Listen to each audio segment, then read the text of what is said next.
Boa tarde novamente aos que entraram agora.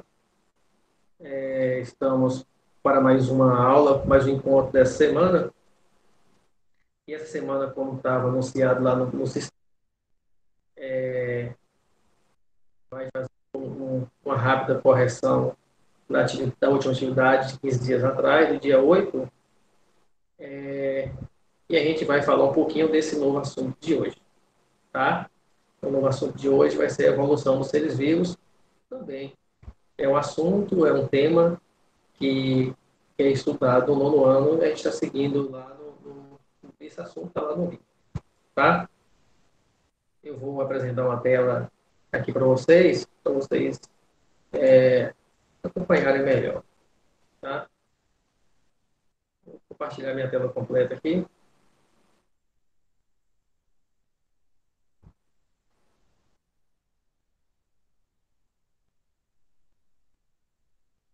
E para vocês, apareceu a imagem do PowerPoint? Eu acho que não, né? Apareceu, professor. Apareceu. Tá. Muito bem. Acho que foi o Rodrigo que entrou agora. Tá aqui. Pronto. Então tá aqui uma tela mostrando o que a gente vai tratar hoje. Né? É uma aula compartilhada entre as 4 turmas de nono ano. Ana Cláudia, Mar de Andrade, Marlene Souza e Monteiro Lobato. Eu não sei como deu para eu ver aqui, se tem aluno, mas a aula é aberta para todos. E nós vamos ter 2 momentos. A correção da atividade passada, genética 2, e o tema da aula da atividade dessa semana, que é a evolução dos seres vivos. Tá?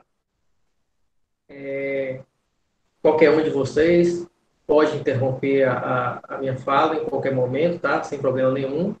Dúvida, questionamento, sem problema algum. Pode interromper que eu paro aqui e vou atender vocês. Então, eu coloquei aqui na tela as perguntas da atividade passada. Vamos fazer uma passada delas rapidinho, só para a gente encerrar esse conteúdo e a gente começar o novo. Então, teve aqui a pergunta 1 da atividade passada. Sobre Mendel, responda. Quem foi Mendel? Tá? O nome completo dele é Gregor Johann Mendel. Ele foi um monge, um estudioso, religioso. Ele vivia e estudava em um mosteiro, né, onde ficam os monges, na Áustria, Europa. E Mendel sempre foi um curioso, um botânico, gostava de estudar plantas e acabou sendo feito experimentos e descobriu várias regras, várias informações na transmissão das características, tá? E fez com que ele fosse considerado o pai da genética, digamos assim, e foi um dos primeiros, ou o primeiro, a criar regras, leis científicas da transmissão das características hereditárias e comprovar isso por formas, por regras, por cálculos. Tá? Embora o Mendel tenha sido feito lá no ano 1860, 1880, né, quando mais ou menos, claro, aí nessa época já tinha uns 40, 50 anos, e as informações descobertas por ele naquela época, muitas são aceitas até hoje. É claro que nesses vários anos de Mendel para cá, várias outras coisas novas foram descobertas, foram incrementadas nas descobertas dele, e dá para entender também que na época dele não tinha várias informações genéticas, não se conhecia o DNA, não se conhecia de fato microscopicamente como funcionavam os gametas, a fecundação, mas mesmo assim ele já previu coisas que deveriam acontecer.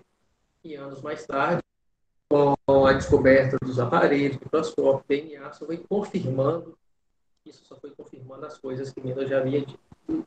Uma pessoa extremamente importante para a humanidade, para a ciência. Letra B. Qual a importância dele para a genética? Foi o que eu já tinha comentado, que os estudos que ele fez deu o pontapé para vários outros estudos científicos para a genética até hoje, tá? E o que caracterizou bem esses estudos foi a confirmação do que ele havia dito com comprovações por cálculos estatísticos. Ele falava e depois que ele provava com os cálculos. Ele fez experimentos com qual planta? Qual planta? Ervilha. É de costume, na Europa, o pessoal cultivar ervilhas, tal como cultivamos o feijão aqui. Tá? É uma planta muito comum lá. É uma planta ótima para se fazer experimentos, é uma planta pequena, um pequeno espaço, uma pequena área, um pequeno canteiro, dá para se cultivar várias plantas, né? Então, feijão é uma planta de ciclo rápido, depois de plantado, com 4 meses, 3, 4 meses já se tem os resultados, então tem os resultados rápidos. A planta também que tem várias características diferentes, plantas altas, plantas baixas, com sementes verdes, sementes amarelas, flores rosas, flores brancas. Então, com isso, dá-se para estudar a transmissão dessas características. Tá? Então, foi a ervilha. Segundo, estou rápido demais ou mais ou menos dá para vocês entenderem com base na pergunta, no que vocês já haviam respondido aí? Tá ótimo, professor. Tá Beleza. ótimo, tá massa. Vamos me avisando aí se eu estiver atropelando várias coisas. Eu não estou querendo demorar muito em cada questão, porque senão fica muito tempo da aula e tem o tema da aula de hoje lá para frente, tá? O que são os cromossomos, né? Os cromossomos são estruturas, é o DNA de fato, é o DNA de forma empacotada, digamos assim, organizada, condensada. Eu até tinha feito uma comparação com vocês, que a gente estava para comparar o DNA como se fosse uma linha de costura, e o cromossomo um tubo de linha. Né? Onde o tubo de linha temos a própria linha. E nos cromossomos temos o próprio DNA, mas de forma organizada, condensada, concentradinha ali. Tá? Isso facilita bastante no processo de divisão celular, no processo de formação de gametas das células, porque está tudo bem organizadinho. É como se vocês tivessem aí 10 tubos de linha, e essas linhas estivessem todas desenroladas, embaraçadas, e fosse para dividir toda essa linha embaraçada entre duas pessoas, 5 tubos para cada um. Isso é impossível, é uma coisa muito difícil pegar aquela linha, aquele bolo de linha ali, tudo embaraçado, e separar certinho 5 pedaços para cada um. Né? Ou então, se tivesse em forma de tubo, enroladinhos, pegava os tubos separadinhos, 5 para você e 5 para mim. Tá? Aí vocês terem ideia de como esse empacotamento do DNA em forma de cromossomo vai ajudar a célula no processo de divisão. A terceira é o que são genes. Gene e DNA a mesma coisa.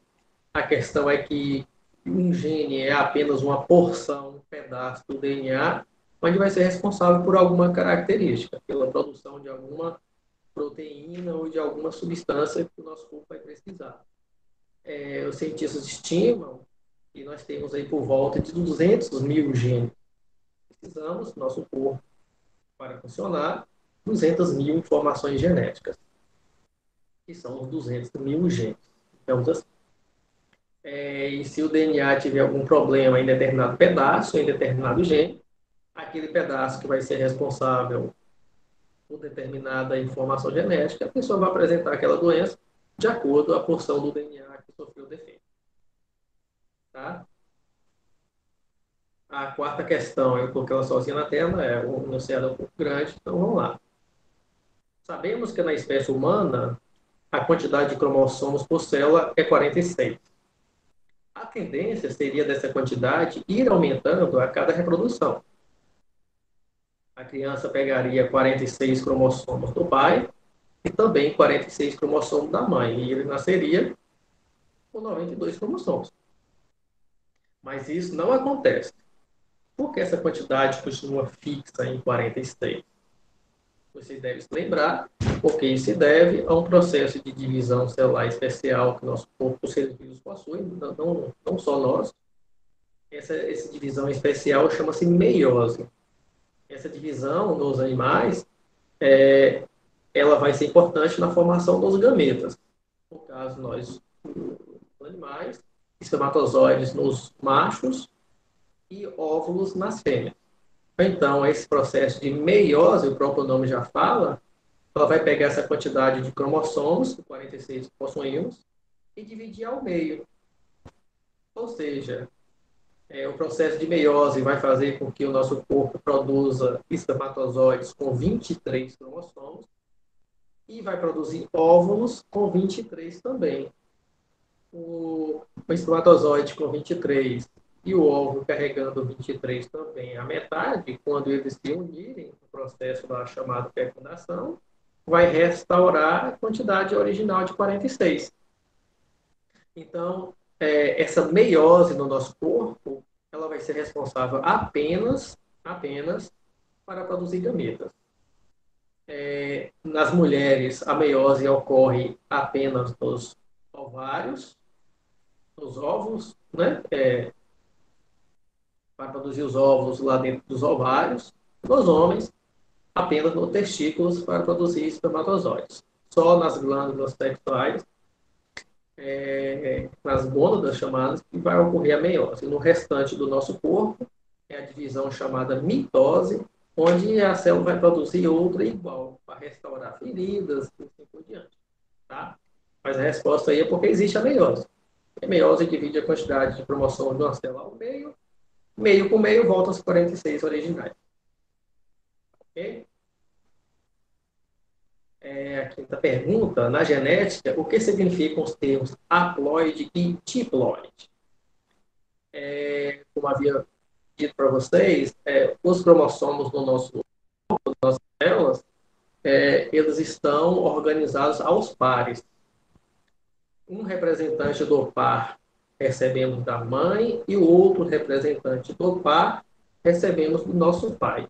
Sempre assim. Nós temos 23 pares de cromossomos. 23 pares formam os 46. Aquelas células que possuem os cromossomos aos pares, quantidade de 46, no nosso caso, essa célula é chamada de célula diploide. Os cromossomos estão organizados em dupla, aos pares, diploide. A haploide é um representante apenas de cada par. No nosso caso, apenas os espermatozoides e os óvulos, os gametas, que são células haploides. Somente eles. E o restante das células do nosso corpo sempre estão com os cromossomos aos pares, então são diploides. Tá? Sempre assim, se a quantidade de cromossomos de um corpo por 46, igual ao nosso caso, o diploide vai ser o diploide é 46, a quantidade completa, e o haploide a metade. Se numa espécie a quantidade de cromossomos for 80, diploide é igual a 80, haploide igual a 40. Sempre assim, para poder voltar à quantidade original, quando juntar as duas células haploides, quando juntar os dois gametas. Assim, essa questão é muito fácil, você já deve ter estudado isso em anos anteriores. Diferencia gametas de zigoto.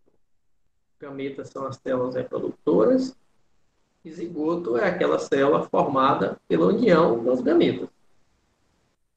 Todo zigoto, obrigatoriamente, ele vai ter que ter o dobro da quantidade de cromossomo dos gametas. Óbvio, porque o zigoto ele é formado pela união de dois gametas. Então, vai ter que ter sempre o dobro. Tá? Se acontecer, por algum motivo, dois espermatozoides entrarem em apenas um óvulo, é uma coisa errada de acontecer. Isso não vai seguir na formação do embrião. Tá? Vai chegar aí na quantidade de 3N triploide, digamos assim. Então, isso no nosso corpo não existe. Vai ter que ser 23, 23, 23. Como eu já tinha dito antes, se no nosso corpo aumentar um cromossomo apenas, a pessoa já vai nascer com uma doença como a síndrome. No caso aí, a síndrome de Down, uma pessoa que tem 47 cromossomos. Em especial, um cromossomo a mais no par 21, tá? Que caracteriza a síndrome de Down. Se for um a mais em outro par, vai ter outra doença, outra síndrome. Se aumenta um cromossomo apenas de 46 vai para 47, uma pessoa já nasce com doença, imagine aumentando mais 23. No nosso caso, isso é inaceitável. Em algumas plantas, isso pode acontecer. Tá?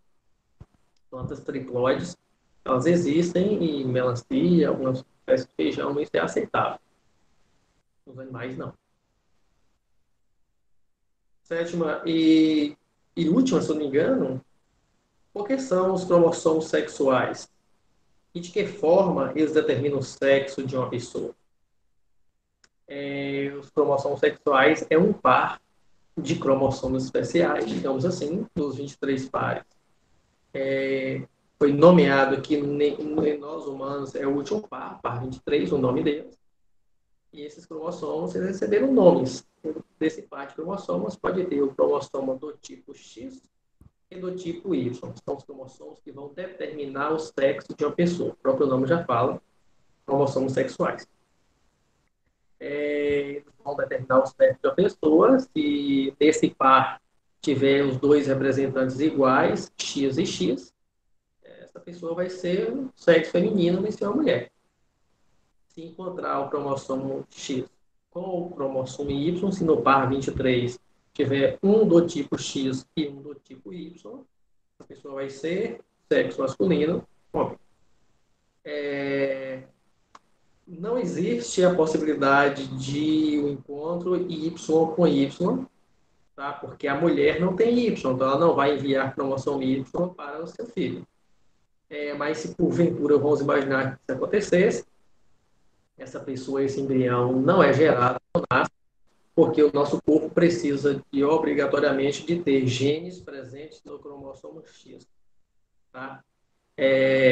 Temos que ter X, tanto homens quanto mulheres, temos cromossomo X, é obrigatório. O homem só tem um representante do X, o outro Y, a mulher tem os dois. Mas não existe pessoa formada com YY. Tá? A pessoa simplesmente não nasce, não é gerada, porque vai faltar genes essenciais para o desenvolvimento dessa pessoa, que só é encontrado no cromossomo X. Falei rápido demais ou mais ou menos deu para entender? Deu para entender. É isso, quem fez a atividade direitinho, quem respondeu lá, quem estudou, olhou o livro, mais ou menos sabe do que eu estou falando, facilita, não é? Eu coloquei as perguntas também fáceis de você responderem, não procurei complicar, até porque o nosso momento de encontro para falar desses assuntos não é muito, é curto. Passando isso, temos aqui agora a evolução, tá? Genética e evolução são assuntos mais ou menos que um ajuda o outro, embora seja distinto, mas genética e evolução sempre são próximos do outro. Nessa imagem eu estou mostrando para vocês da diversidade dos seres vivos que encontramos aqui na Terra, tá? Milhares de espécies de animais, de plantas, de insetos, uma diversidade absurda e enorme. E essa diversidade dos seres vivos aqui do planeta Terra sempre trouxe curiosidade e questionamentos entre as pessoas. De onde veio essa diversidade? Digamos assim. Tá? Essa pergunta, ela sempre existiu, desde os primórdios as pessoas têm essa preocupação. Como é que foi possível ter essa grande diversidade dos seres vivos? Aí que entra vários estudos, e esses estudos fechou a parte da biologia, que é chamada de evolução, que é a tentativa de explicar o surgimento dessa diversidade dos seres vivos que são encontrados aqui na Terra. Tá? Evolução é uma parte dos estudos da biologia, um estudo da parte do estudo da ciência. Existem várias outras explicações para a origem dessa diversidade. A explicação da evolução é apenas uma explicação, a explicação científica. Existe a explicação também religiosa, que tem o seu valor muito grande também. Aqui, na explicação desse assunto, nesta aula, eu não estou querendo afirmar para vocês que é uma explicação que é verdadeira e que outra explicação que é mentirosa. Não é isso. A importância do estudo da evolução nas escolas é fazer com que vocês conheçam a explicação da ciência, a explicação da biologia, da ciência, para a origem da diversidade dos seres vivos. Conheçam. E que vocês também tenham a oportunidade de conhecerem outras explicações nas igrejas, nos cultos, nos encontros religiosos, em qualquer outro lugar. Vocês têm toda a liberdade e o direito de conhecer outras explicações. O acreditar em uma ou em outra, aí fica a cargo de cada um de vocês. Vocês são livres. Tá? Nessas aulas, nós, professores, não queremos, de forma alguma, dizer que uma é verdadeira e que outra é mentira. Eu quero, nessa aula com vocês, mostrar que existe essa explicação da ciência e, para a ciência, a origem da diversidade dos seres vivos é pela forma da evolução. E que em outros lugares vocês aprendam de outras formas. E se alguém perguntar para você, você acredita em qual? Então, tem cada um de vocês no que cada um de vocês acredita, em qual explicação faz mais sentido para cada um de vocês. Tá? Então, a evolução ela veio para explicar a origem dessa diversidade. Já no assunto genética que a gente tinha falado anteriormente, a genética vem para explicar como as características são transmitidas de pai para filho. Na evolução, como é que surgiu essa diversidade dos seres vivos. Tá? Então, tenho aqui, só de forma de um texto aqui, o que eu já tinha dito. Então, a introdução aqui, ou seja, tudo surgiu pela grande variedade dos seres vivos em nosso planeta. E se instigou a buscar respostas para a origem dessa grande variedade. Então, a evolução é o processo no qual ocorrem as mudanças ou transformações nos seres vivos ao longo do tempo. E essas transformações que os seres vivos vêm sofrendo ao longo do tempo, de milhares de anos, essas alterações vão dando formas, cores, modos de vida diferentes que vão surgindo essa diversidade. Então, a evolução, ela promove a origem de novas formas, de espécies novas. Tá? Transformações que vão se acumulando ao longo de milhares de anos, e no final disso vai dar uma coisa diferente daquilo que era anteriormente. São vários indícios. A ciência ela vai buscar indícios de que essas transformações vêm sendo ocorrendo ao longo do tempo. E esses indícios, a grande maioria das vezes, são fósseis, como já vou falar aqui adiante. E também existem fósseis vivos, digamos assim, que são sinais de que as coisas estão atualmente não eram bem assim. Então, as semelhanças no formato de vários animais, de homens, comparado aqui na imagem que vocês estão vendo, com de alguns outros primatas, que mostram o esqueleto é muito parecido um no outro. Então, isso para a ciência é um indício de que somos parentes. Tá? Se formos comparar, por exemplo, o nosso braço, os ossos que tem nos nossos braços, são exatamente os mesmos ossos presentes na pata de um cavalo, de um boi, de um gato, na asa de um morcego, na asa de uma galinha. São exatamente os mesmos ossos, presentes também na nadadeira de uma baleia. Se for pegar os ossos, separar, são exatamente os mesmos ossos, mudando apenas o formato, e isso vai ser uma adaptação para cada modo de vida de uma pessoa. Isso são indícios de que há um certo grau de parentesco entre algumas espécies. Tá? Deixa eu ver o próximo, tá? Aqui.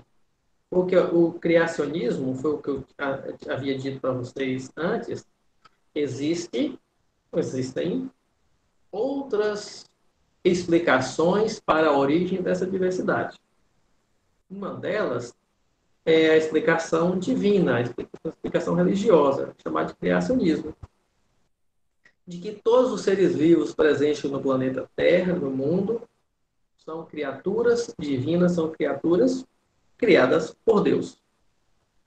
E se existe essa grande diversidade, é porque Deus criou essa diversidade.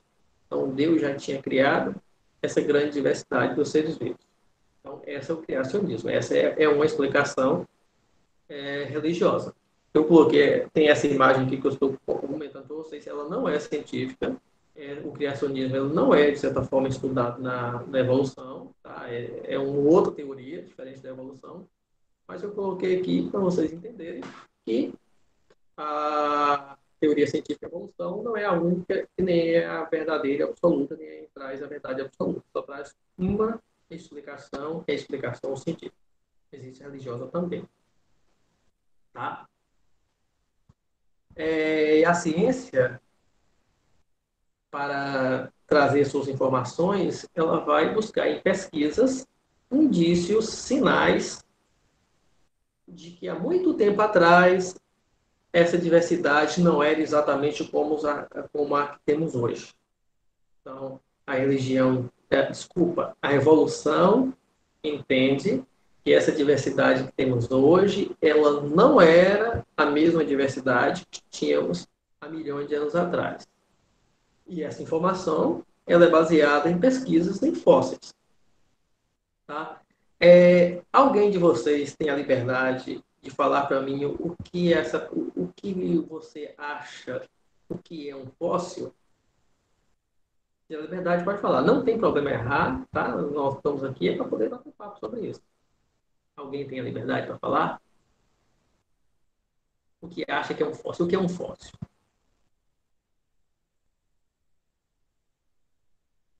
Todo mundo com medo? Creio eu que são vestígios deixados por animais muito antigos que nos permitem estudar sobre as histórias deles. Pronto. É isso mesmo. Os fósseis são vestígios, são sinais deixados há muito tempo atrás por alguém. Tá? Quando eu pego, por exemplo, essa imagem, deixa eu passar com o mouse aqui, desse esqueleto aqui, desse crânio. Muitas vezes, esses vestígios, eles foram deixados há 1, 2, 3 milhões de anos atrás. Não exatamente isso aqui, porque é um vestígio de primata, possivelmente algumas dezenas de milhares de anos, tá? 20, 30 mil anos atrás. Tá? Ou 100 mil, mas não chega a tantos milhões assim. É claro que vocês dá para imaginar que dificilmente um osso ele pode ser conservado por milhões de anos. Essa estrutura do osso ela vai sendo degradada ao longo do tempo. Então, a gente pega um osso, por exemplo, de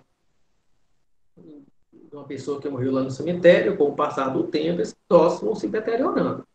Aí surge a pergunta, mas como é que os cientistas podem encontrar ossos de animais, penas, que morreram há milhares de anos atrás, milhões de anos atrás?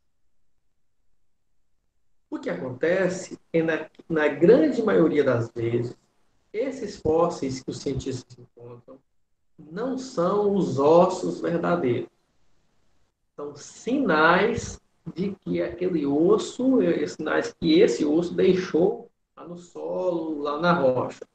Mais ou menos acontece o seguinte: morre um animal, esse animal é soterrado, e por alguma situação climática especial não houve a decomposição rápida, o apodrecimento muito rápido desse animal, ou dessa planta, onde esse apodrecimento, essa degradação foi acontecendo de forma lenta, e esse molde, esse decalque que essa planta, esse animal deixou no solo, esse molde, esse decalque, ele foi sendo penetrado por sais, por uma lama que vai se infiltrando, e nisso aquilo ali cria um molde formado por solo, por rocha. Esse molde é um decalque do osso que tinha lá há muito tempo. Por exemplo, não sei se vocês, algumas pessoas que andam aí na roça, por assim, vê lá onde tinha uma árvore, essa árvore morreu, apodreceu, ficou um buraco no chão onde eram as raízes. Se a gente pegar nesses buracos onde eram as raízes e encher com concreto bem molinho, cimento, bem molinho, e esse cimento descer e ocupar todo esse espaço. E a gente cava, esse cimento agora vai endurecer, e a gente tirar toda essa terra do lado e tirar aquele lugar que vai ficar exatamente o formato da raiz da planta. Então, o fóssil é isso. É um formato que ficou no solo, porque a degradação foi de forma lenta, e esse espaço deixado por esse corpo, ele foi sendo infiltrado por sais, por uma lama, por minérios, e esses minérios vão ficando no formato daquilo que ficou lá. Então, muitas vezes, esses ossos são pedra, mas uma pedra com o formato do osso verdadeiro que o animal ficou lá. Existem, por exemplo, no caso desse inseto aqui, aí sim pode ser um inseto mesmo, porque muitas vezes algumas árvores elas produzem a seiva, aquela gosminha que vão saindo das plantas, e alguns animais, alguns insetos, por exemplo, quando vão ficar naquela seiva, ele gruda, essa seiva cobre, recobre ele todinho ali, e vai ficar esse inseto protegido. Bom, isso aí acontece mesmo, tá? Existem alguns fósseis que são o corpo mesmo de fato, mas tem sem condições climáticas especiais, um animal que morreu numa geleira e esse gelo cobriu rapidamente, e aquele gelo ficou ali por muito tempo, milhares de anos, a menos 50, 100 graus, né, na temperatura negativa, que conservou por muito tempo. Claro, isso aí acontece. Existem, por exemplo, algumas múmias que são conservadas por adição de produtos químicos, como aconteceu lá no Egito, outras múmias encontradas no deserto do Atacama, nas tribos Maia, Inca lá, onde o clima seco secou a carne, ficou só o couro, isso é possível, tá? Mas exposto ali no solo, há milhões de anos atrás, só vão ficar os vestígios, os sinais, tá? De que aqui são fósseis. Os fósseis são sinais. Na grande maioria deles, eu repito, são apenas decalque que ficou no solo. Mas isso já é uma base para saber de como era os nossos ancestrais, ou os primeiros os seres vivos que viveram há eras atrás. Temos aqui agora duas teorias. A evolução tem vários cientistas que tentaram explicar, mas temos dois que receberam grande relevância. Um é chamado Lamarck, está aqui, a lei de Lamarck, Jean-Baptiste Antoine Demont, Lamarck. E Lamarck foi um dos primeiros a tentar explicar a diversidade dos seres vivos. Tá? Lamarck criou as leis de adaptação ao meio, eu vou comentar sobre essas leis, da lei de uso e desuso, liderança dos caracteres adquiridos. Vamos mais ou menos, deixa eu ver como é que está aqui. Aqui tem um exemplo, de acordo com a ideia de Lamarck, como surgiu essa diversidade. Lamarck criou a lei chamada do uso e desuso. Para Lamarck, por exemplo, aqui temos a imagem de uma girafa. As girafas, para Lamarck, tinham inicialmente o pescoço curto.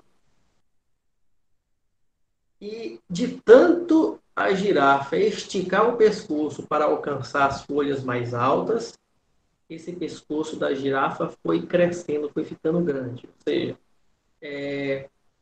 de tanto forçar, digamos assim, o pescoço para alcançar folhas mais altas, o pescoço da girafa foi esticando, além do uso.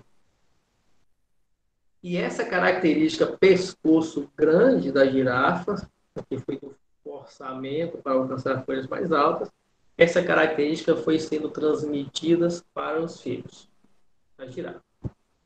Uma cobra, por que a cobra, por exemplo, não tem perna? De acordo com Lamarck, não estou dizendo que é verdade ou que é mentira, estou contando a versão de Lamarck.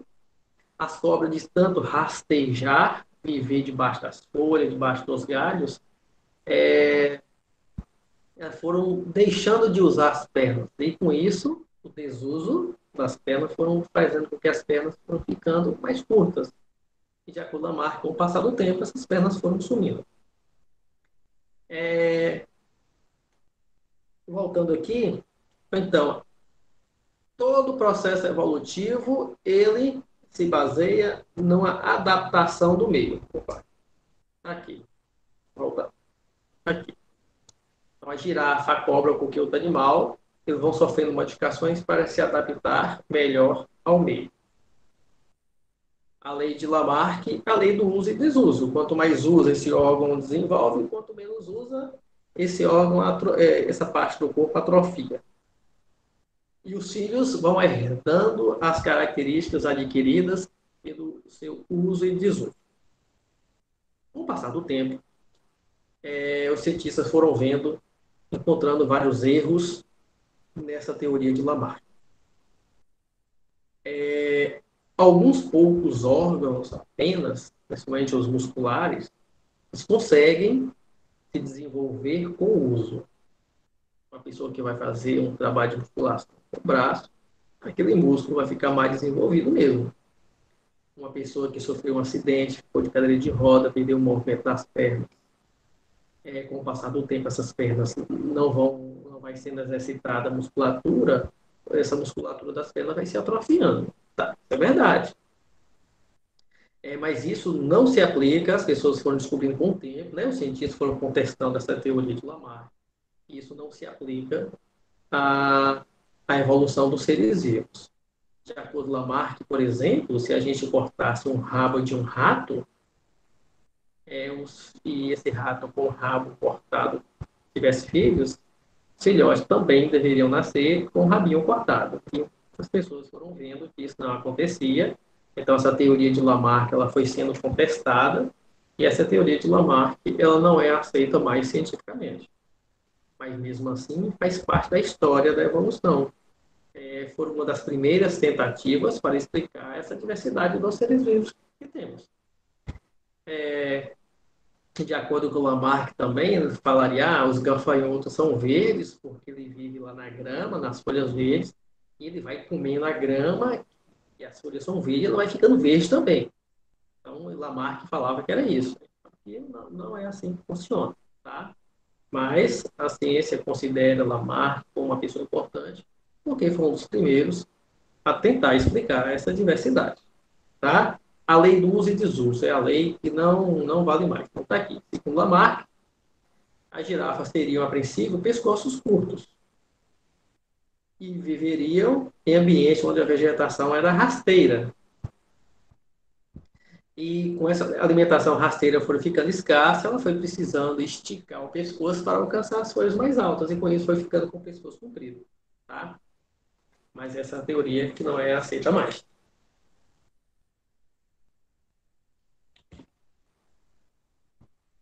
Um outro cientista, agora esse sim de grande importância, de grande valor, a teoria dele aceita até hoje, é Charles Darwin. Em inglês, tá? Lamarck, se não me engano, era um francês, né? Todos esses lá europeus. Charles Darwin era um estudioso, estudava medicina, um ótimo desenhista, um ótimo taxidermista. Taxidermista é aquela pessoa que consegue empalhar, pegar ali uma ave, por exemplo, tirar a carne, deixar as penas, preencher com algodão, com substâncias, e deixar aquele animal com formato mais próximo do que era quando em vida, né? Então, Darwin era uma pessoa que gostava de estudar medicina, um ótimo desenhista, um ótimo taxidermista. E conta-se a história de que os governantes, os reis da Inglaterra, ordenaram que alguns navios dessem uma volta ao mundo para descrever, para ver como é que estavam as coisas aí, para entregar novas informações para o rei, né? E com isso convidou o Charles Darwin para poder fazer essa viagem, porque Darwin conhecia bastante plantas e animais. E Darwin foi a bordo de um navio chamado Beagle e passou 5 anos viajando, onde deu uma volta ao mundo. Lembrando que nós estamos falando aqui do século XIX, onde os navios eram veleiros, onde viajavam bem devagarzinho. Então, ele demorou 5 anos para dar uma volta ao mundo. E quando ele, por todo canto que passava, passou aqui no Brasil, parou até em Salvador, se não me engano, foi fazendo as escalas e dando uma volta ao mundo. Depois de 5 anos, ele foi acumulando as informações, foi aprimorando estudos, entregou essas descrições para o rei, na qual ele foi convidado para poder fazer as descrições, os desenhos, e foi aprimorando os estudos. E Darwin escreveu um livro, esse livro é importantíssimo para a ciência até hoje, um livro grandão, chamado A Origem das Espécies. Então, Darwin foi esse cientista que até hoje as explicações dadas por ele são válidas. Claro que foi as explicações, na época que ele estudou, foi apresentando algumas falhas, digamos assim, ele não conseguiu explicar tudo, e a ciência, depois disso, foi encaixando as peçazinhas, algumas pequenas falhas de Darwin, mas os estudos de Darwin foram incríveis, e até hoje são válidos. Então, Charles Darwin, deixa eu colocar tudo de uma vez só aqui, para tirar aqui, ele elaborou a teoria da seleção natural. A de Lamarck era a lei do uso e desuso. Lamarck diz que quanto mais usa, desenvolve certa parte, quanto menos usa, atrofia, e as características passam para os filhos. Essa é a teoria de Lamarck. A teoria de Darwin é a teoria da seleção natural. Segundo Darwin, pelas observações que ele foi encontrando ao longo do tempo, os seres vivos, naturalmente, já existe uma certa variedade. Como acontece em nós humanos, gente alto, gente baixa, gente gordo, gente magro, com a cor de uma pele de um jeito, cor de outro, formato da orelha, do olho, da mão, ou seja, naturalmente, já existe essa diversidade. E de acordo com Darwin, aquelas características que os seres vivos possuem e se adaptam melhor ao meio, essas características, elas são transmitidas para os filhos. Aqueles seres que têm aquelas características que servem para viver melhor naquele ambiente, essa característica ela é selecionada, ela é passada para os filhos. Então, é por isso que é chamada de seleção natural. E os indivíduos mais aptos transmitem essas características aos seus filhos. Pegando a mesma girafa, no exemplo de Lamarck lá, que Lamarck lá ela esticava o pescoço, né? Então, Darwin falava que naturalmente entre girafas já existem girafas de pescoço de diferentes tamanhos. E aquelas girafas que tinham pescoço maior, elas tinham mais vantagem em relação àquelas que tinham pescoço menor, elas comiam mais, elas eram mais saudáveis, porque alcançava as folhas altas, onde ela comia a folha alta e a folha baixa. E a girafa com o pescoço curtinho, ia faltar comida para ela, porque não alcançava as folhas mais altas. Então, essa característica de pescoço grande da girafa era uma característica vantajosa. Essas girafas do pescoço grande eram mais saudáveis. Na competição, na luta por conquistar os parceiros sexuais, eles sempre ganhavam, porque eram mais saudáveis, mais fortes. Então, essa característica de pescoço grande, que naturalmente essa girafa já tinha, essa característica era passada para seus filhos. E aquelas que têm o pescoço curto sempre iam ficando em desvantagem, ia perdendo a capacidade reprodutiva, né? Porque sempre elas perdiam a luta pelas outras. Então, a natureza ela já ia selecionando aqueles mais adaptados para viver naquele ambiente. Se a gente for pegar aqui agora um exemplo do gafanhoto, Darwin dizia que já existem gafanhotos de diferentes cores. Aqueles gafanhotos de cor verde que estavam vivendo na grama, eles se camuflavam melhor. Eles não eram predados por insetos, eles escondiam direitinho. Então, essa característica ela era vantajosa, ela era passada para os filhos. E aqueles gafanhotos de cor parda, de cor amarela, de cor branca, sei lá, só estou só colocando aqui, esses gafanhotos eram vistos mais facilmente pelos insetos, os gafanhotos eram mortos. E perdia a chance de reproduzir e de passar essa característica branca, amarela, pardo para os filhos. Então, a natureza ela já seleciona. Tá? Então, é isso aqui. Então, a seleção natural Resumindo, quer dizer o seguinte, a seleção natural, ela não provoca mutações ou recombinação gênica. A seleção natural, ela não provoca diversidade, mas ela escolhe entre todas as combinações possíveis no material genético da espécie, aquelas mais eficientes para a sobrevivência e reprodução.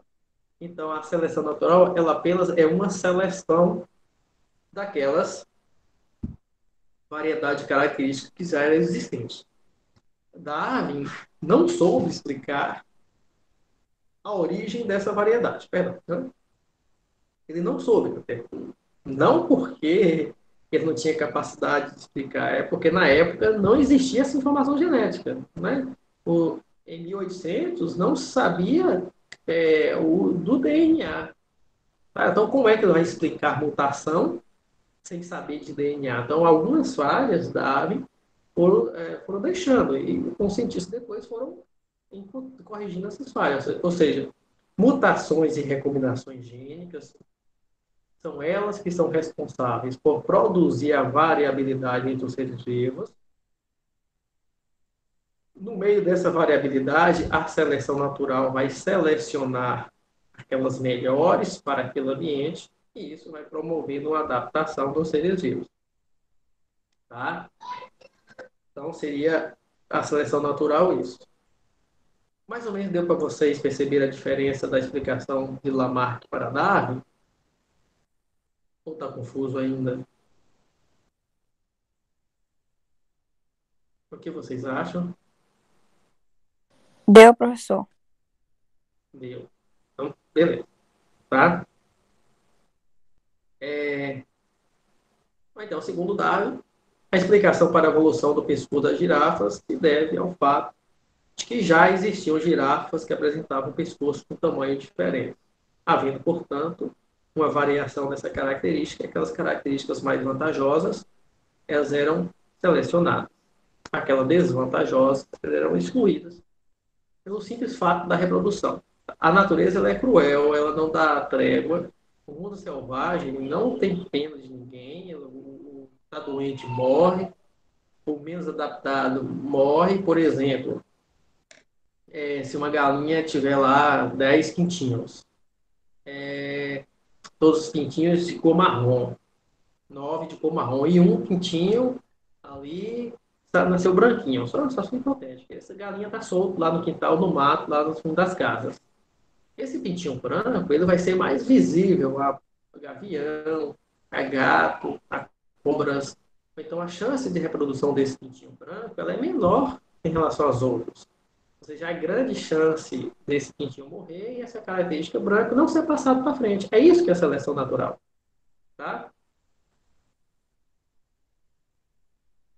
Tem também na atividade de vocês alguma coisa a falar de seleção artificial. A seleção artificial é aquela seleção dos seres vivos que essa seleção está sendo por nós humanos, não pela natureza. Quando por essa diversidade da raça de cachorros, por exemplo, cachorro com olho tal, cachorro com focinho diferente, essa seleção toda está sendo provocada, promovida por nós humanos. Nós que estamos selecionando aquelas variedades que mais nos interessam. Seleção artificial. Na agricultura, esse feijão, esse milho, esse arroz que temos hoje, tudo isso foi feito de forma artificial. Né? No meio das plantações, a pessoa escolhe aquela que mais interessa e planta aquela, exclui as outras. É seleção do mesmo jeito.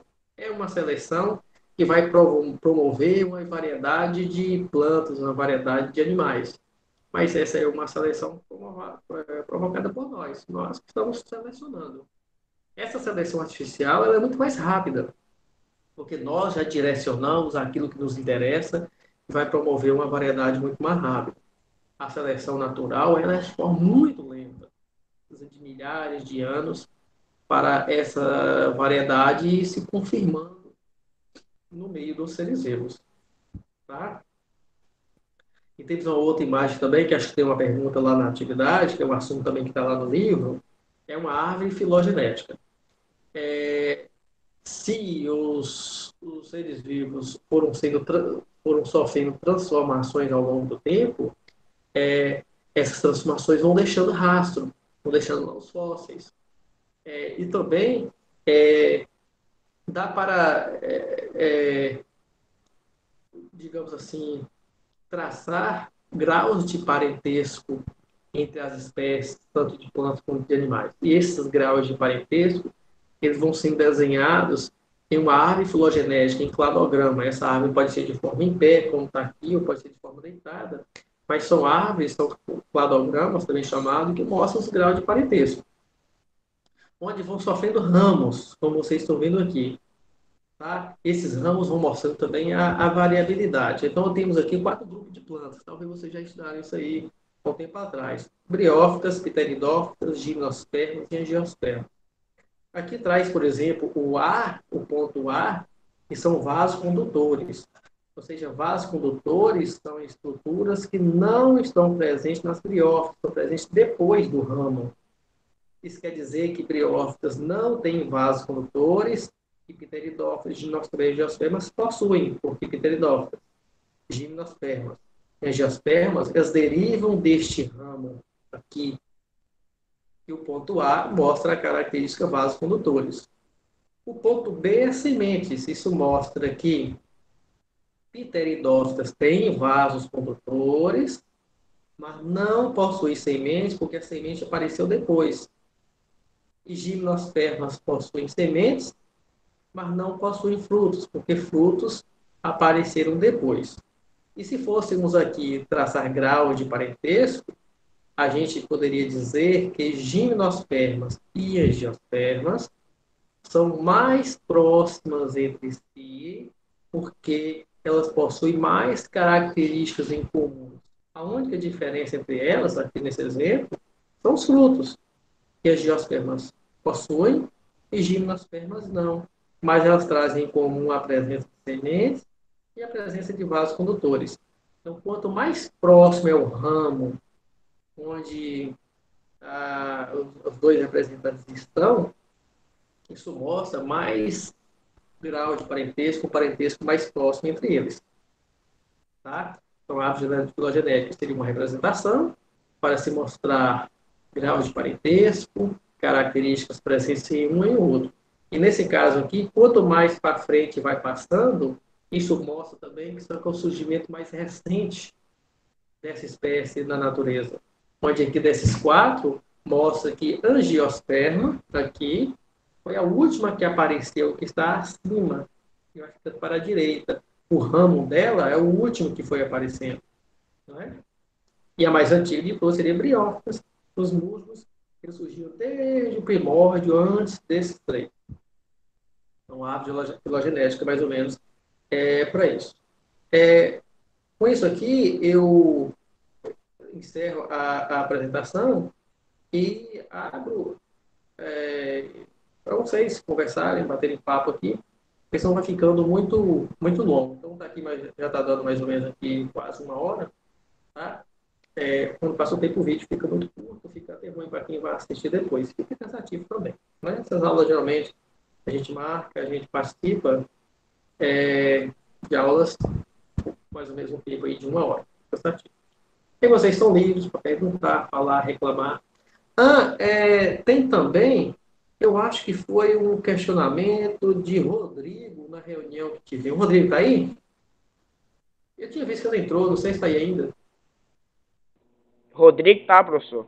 Rodrigo, tá, tudo bem. Eu acho que na reunião que teve com a direção da escola, professores e pais, se eu não me engano, foi você, não sei se foi você, não, acho que foi você que falou para a gente informar lá nos grupos a lista de quem fez e quem não fez. Foi. Eu bem. Pedi. Foi. Aconteceu que também com Ana Isabel, vou utilizar você, Ana Isabel da Turma de Andrade, porque lá eu mandei a lista que a Ana Isabel não tinha feito atividade. Realmente no sistema não estava constando, mas logo ela identificou lá que ela tinha feito, né, por algum motivo não enviou, o sistema não registrou, e ela enviou de novo. Então isso é bom mesmo, viu, Rodrigo? Que a pessoa se atenta, tenha a confirmação de que nós, professores, recebemos ou não. Não é? Eu acho que teve alguém, se eu não me engano, não foi dos 9º ano, ou foi, não sei, não me lembro, E falou que as atividades estavam sendo postadas de manhã, e muitas vezes vocês estudam à tarde, e as atividades do sistema estavam sendo liberadas pela manhã, né? Não sei se foi alguém da turma de vocês, tá? Acontece o seguinte, porque nós, quando a gente vai montar a atividade, não tem horário para essa atividade ser liberada, tem apenas o dia. Então, quando a gente vai programar a tarefa, a atividade, a gente só tem a opção no sistema, a gente coloca em qual dia aquela atividade vai ser liberada. Ou seja, possivelmente, desde madrugada, essa atividade de hoje já estava disponível no sistema. Mas vocês têm o tempo para fazer de manhã, à tarde, à noite, no outro dia, vocês têm um tempo para poder fazer. Não necessariamente essa atividade foi liberada no sistema de manhã, que é para vocês fazerem de manhã. Tá? Eu não sei se você foi alguém dessa turma, mas é bom eu falar para poder evitar essa dúvida que tem que fazer de manhã. Eu até coloquei lá na atividade de hoje da semana passada que vocês têm a opção de fazer aquela atividade quando tirar depois dessa aula, né? Que pode ajudar vocês melhor, olhando o livro, lembrando mais ou menos o que eu fui falando, facilita na resolução da atividade. Não é?